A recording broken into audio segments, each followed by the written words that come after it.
In a garage, Charlie's repairing the plane that his wife Sarah gifted him on his birthday.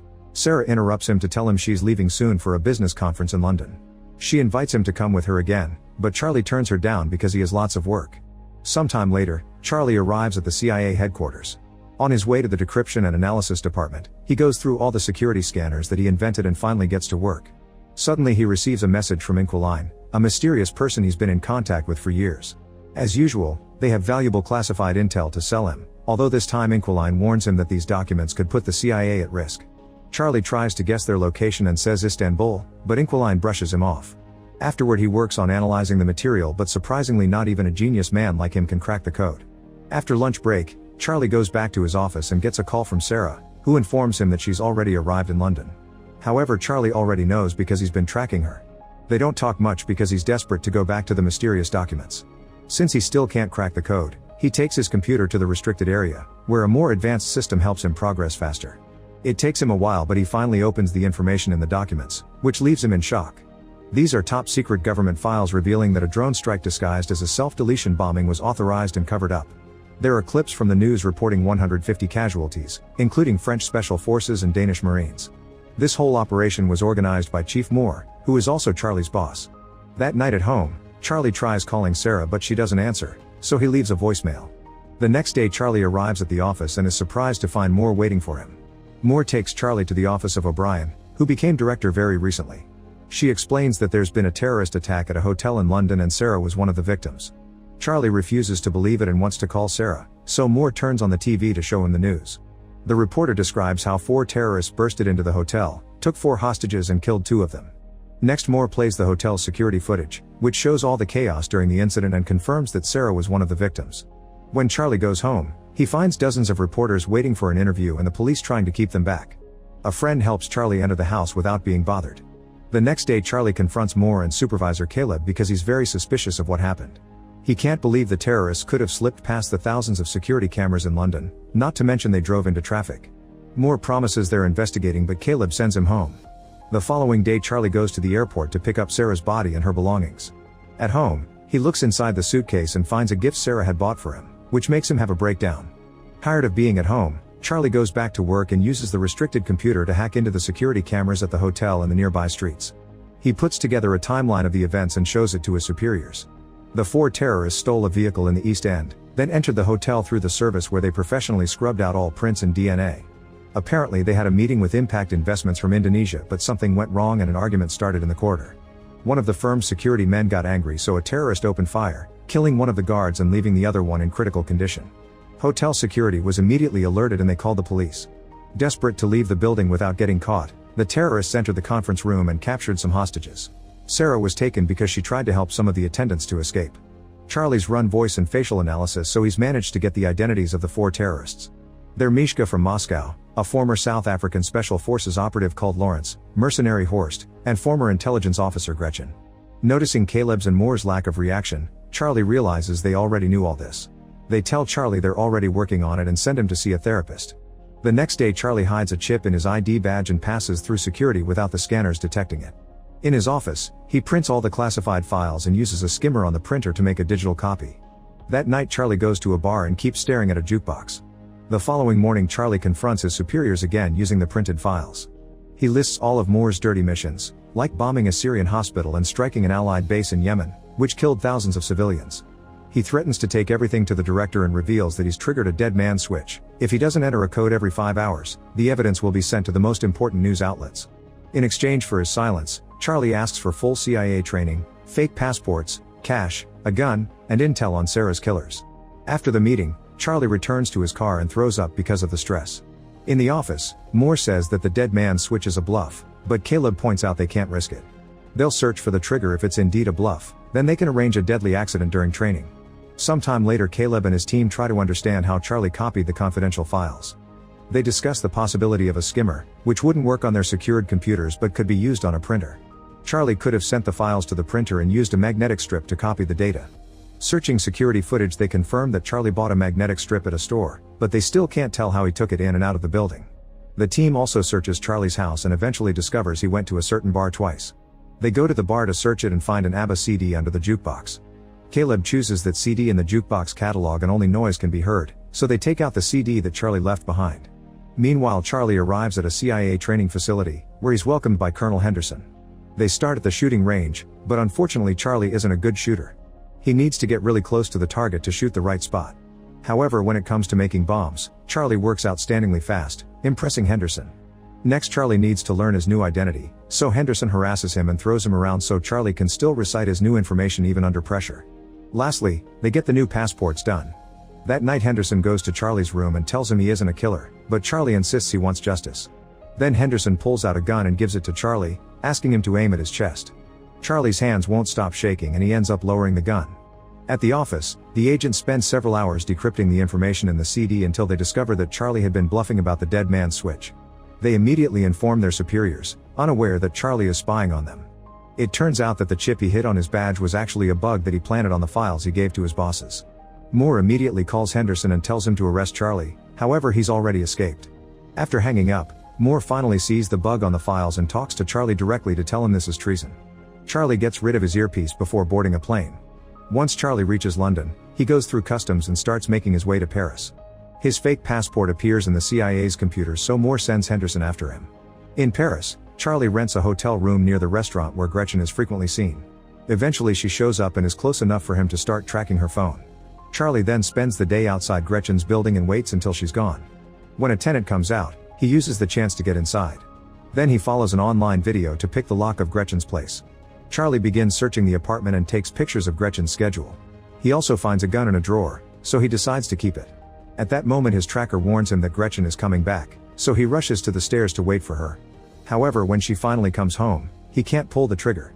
Feeling disappointed, he rushes back to the hotel and pretends Sarah is waiting for him. After calming down, he takes a close look at the pictures and learns that Gretchen has been going to the hospital often.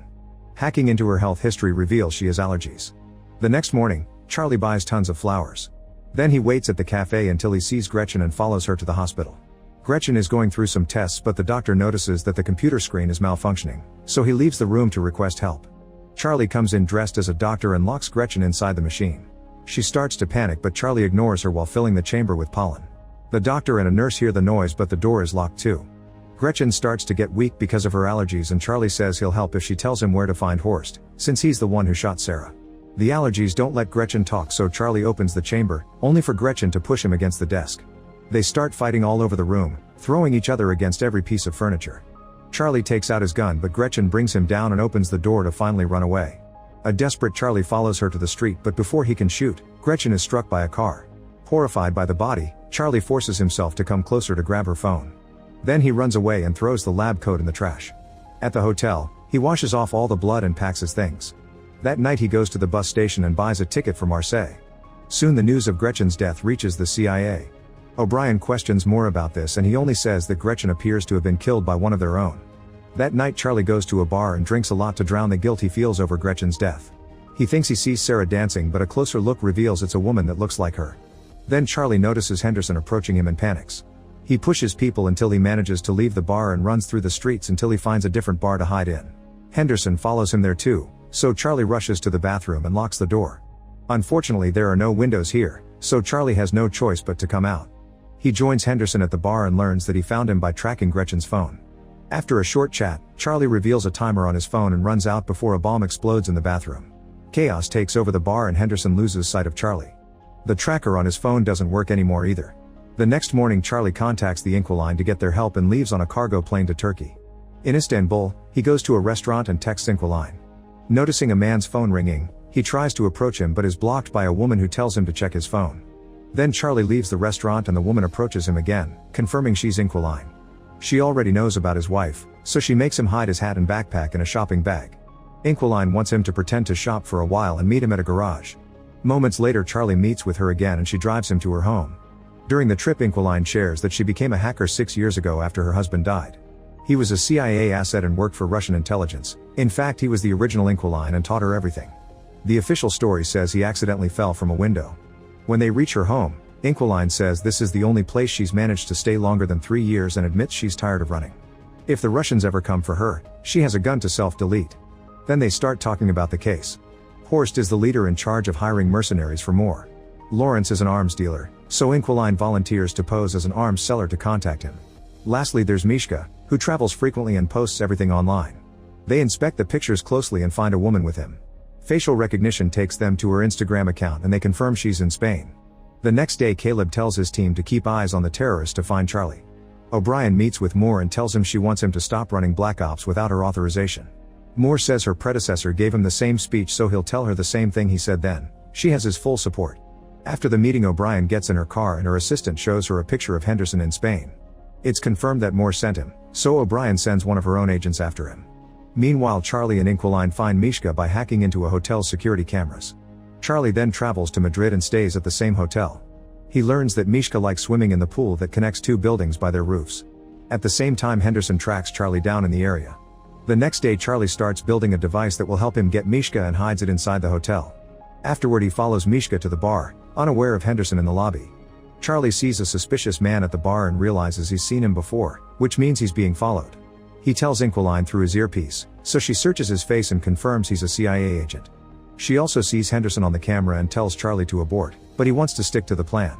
When Mishka goes to the pool, Charlie confronts him to ask where to find Horst. If he doesn't talk, the pool will be destroyed. Mishka doesn't believe him and starts swimming away, so Charlie presses a button and the glass starts to crack. A desperate Mishka starts swimming faster, but it's too late. The glass breaks and he falls to his death while the water floods the street. Then Inquiline warns Charlie that Henderson and the other agent are coming closer and gives him directions to escape. A chase ensues and Henderson almost catches him, but at that moment the other agent also attacks. The man tackles Henderson and they start fighting in the laundry room. Charlie watches how they keep throwing each other all over the room and Henderson puts the man's head inside a washing machine. The agent pulls out a gun and shoots Henderson, only for him to steal the gun and shoot him back. Then Charlie comes inside and wonders if he should help them, but Inquiline reminds him to run away. The next day, O'Brien brings Moore to her office and asks about Charlie. Moore says he's on bereavement leave and she lets him go before revealing she's got footage from the hotel. Meanwhile, Caleb and his team look at the same footage and realize Charlie had help. They look at Charlie's encrypted chats and finally find the messages from Inquiline. After a long search, they discover the file of the dead agent known as Inquiline and guess that his wife must have taken over. That night, Charlie and Inquiline agree to sleep next to each other just for company. However, they're woken up by Inquiline's bird screeching and they see a bunch of agents approaching on the security cameras. The duo immediately runs through a hidden tunnel in the wall and as they make their way out, Charlie sees a drone in the sky.